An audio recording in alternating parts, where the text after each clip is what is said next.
Before we dive into John Gottman's fifth principle for making marriage work, we have to define and discuss marital conflict. Hopefully, you didn't marry your clone, and so there will inevitably be some level of conflict in your marriage. Gottman teaches that all marital conflict falls into one of two categories. Either they can be resolved or they are perpetual, meaning they will forever be a part of your lives. Statistically, around 69% of all marital conflicts are perpetual. Despite what many experts say, you can have a healthy, thriving marriage despite conflict, and all conflict does not need to be resolved for a marriage to thrive. More on that next week in Principle 6. But today's principle is solving your solvable problems. Solvable conflicts are typically less painful and intense than perpetual problems. Once couples have a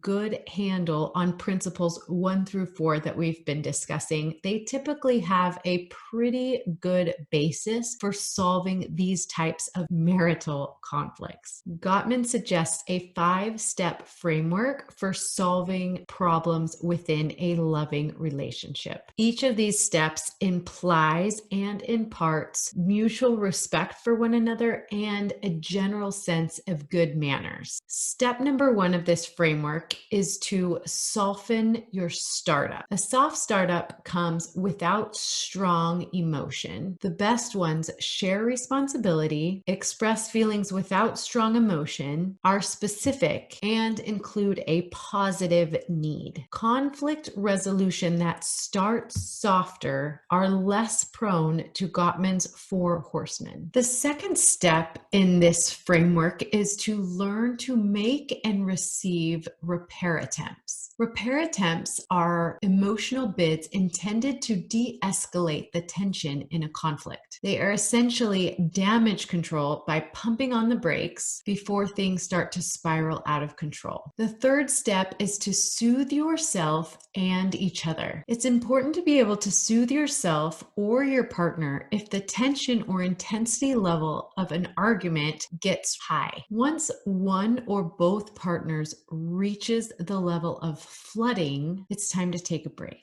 If your heart rate gets too high, you won't be able to understand what your partner is trying to talk to you about, no matter how hard you try. So take a break, soothe, and try again at a later time. Step number 4 is compromise. The cornerstone of any compromise is implicit in principle 4, which is to allow your partner to influence you. You definitely don't have to agree on everything, but you should be open to considering each other's position. And so often, compromise is just a matter of talking out your differences and preferences in a systematic way and finding some common ground with each other. And last but not least, the 5th step is dealing with emotional injuries. Most of the time, our big negative reactions in the middle of an argument are deeply rooted in triggers or long-standing vulnerabilities. It's important to be able to process through these enduring vulnerabilities and share them with your partner so that